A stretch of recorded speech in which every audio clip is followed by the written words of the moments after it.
Hello viewers, welcome to my channel evergreen tutorial. আপনাদের সকলকে আরেকবার একটি নতুন ভিডিওর সঙ্গে এভারগ্রিন টিউটোরিয়াল ইউটিউব চ্যানেলে স্বাগত। আশা করছি আপনারা খুব ভালো আছেন।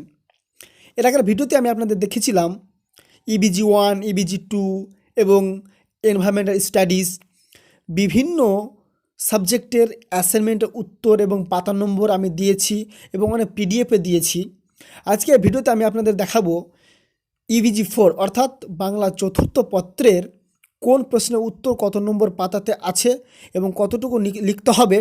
আজকে এই ভিডিওতে আমি আপনাদের বলবো। তো চলুন কথা না বাড়িয়ে ভিডিও শুরু করি। ভিডিও শুরু করার আগে যদি আপনারা এখনও আমার এই চ্যানেলটি সাবস্ক্রাইব না করে থাকেন তো চ্যানেলটি অবশ্যই সাবস্ক্রাইব করবেন এবং একটা মূল্যবান লাইক অবশ্যই করবেন এবং একটা মূল্যবান কমেন্ট অবশ্যই করবেন। এবং ভিডিও যদি সত্যি ভালো লাগে তো অবশ্যই বন্ধুদের সাথে হোয়াটসঅ্যাপে এবং ফেসবুক গ্রুপে শেয়ার করবেন।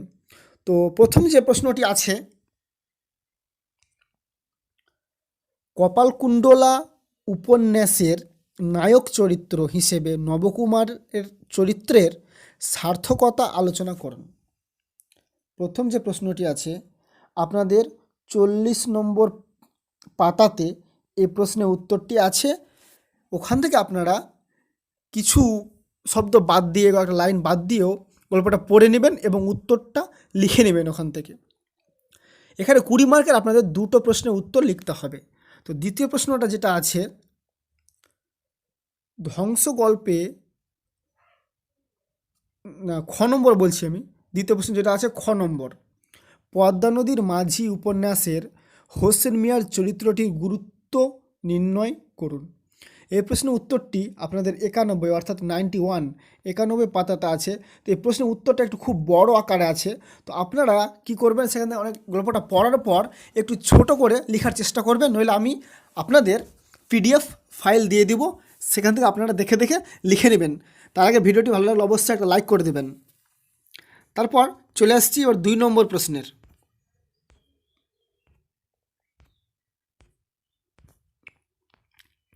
চলে এসেছি 2 নম্বরের প্রশ্ন, কপালকুণ্ডলা উপন্যাসের মতিবিবি চরিত্রের উপযোগিতা বুঝিয়ে বলুন।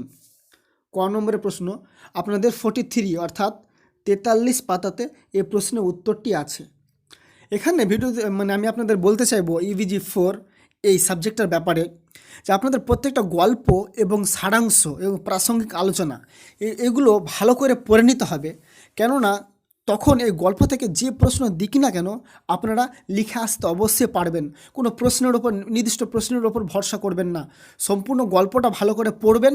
আমি আমার ব্যক্তিগত 4 বছরের অভিজ্ঞতাতে বলছি যে আপনারা গল্পটা ভালো করে পড়বেন এবং প্রাসঙ্গিক আলোচনা এবং সারাংশ এই তিনটে যদি আপনারা ভালো করে পড়ে নেন তাহলে যে কোনো প্রশ্নের উত্তরই আপনারা দিতে পারবেন, সেই গল্প থেকে যে কোনো প্রশ্ন আসুক না কেন। তারপরে চলে আসছি খ, পদ্মা নদীর মাঝি উপন্যাসে মালা চরিত্র সম্পর্কে আলোচনা করুন। এই প্রশ্নের উত্তরটি আপনাদের 87 অর্থাৎ 87 পাতাতে আছে, একটু লিখে নেবেন। তারপর চলে আসি গ নম্বর প্রশ্ন, রোম্যান্সের লক্ষণগুলি বিবৃতি করে কপালকুণ্ডলার শ্রেণী বিচার করুন। এই প্রশ্নের উত্তর আপনাদের আছে 49 পাতা অর্থাৎ 49 পাতাতে এই প্রশ্নের উত্তরটি আপনাদের আছে।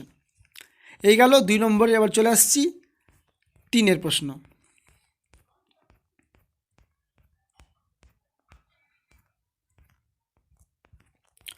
চলে এসছি 3 প্রশ্ন। যদি কোনো প্রশ্নের উত্তর বুঝতে না পারেন তো অবশ্যই আমাকে বলবেন এবং কমেন্টে জানাবেন। আমি আপনাদের PDF ফাইলও দেওয়ার চেষ্টা করব এবং দিয়েও দিব।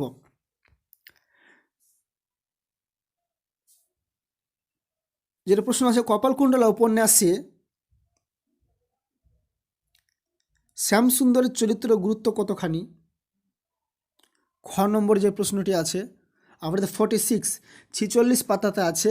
এই প্রশ্নের উত্তরটি আপনার দ্বিতীয় প্যারাটাতে দেখবেন, সেই দ্বিতীয় প্যারা থেকেই আপনারা লিখতে পারবেন। দ্বিতীয় প্যারাতে উত্তরটা আছে আপনাদের। তারপরে চলে আসছি পদ্মা নদীর মাঝি উপন্যাসে মাঝিদের জীবনে পদ্মার ভূমিকা নির্ণয় করুন। এই প্রশ্নের উত্তরটি আপনাদের আছে 79 এবং 80 নম্বর পাতাতে। সারাংশটা আপনারা এটা লিখে নেবেন। সারাংশ এই ছিল আপনাদের আজকের প্রশ্নের উত্তর কত নম্বর পাতাতে আছে বলে দেওয়া, এবং আমি আপনাদের পরবর্তীতে পিডিএফ দিয়ে দেবো, সেখান থেকে আপনারা সুন্দর করে উত্তরটি লিখতে পেরে যাবেন। আশা করি ভিডিওটি ভালো লাগলে অবশ্যই লাইক শেয়ার করবেন, চ্যানেলটি অবশ্যই সাবস্ক্রাইব করবেন।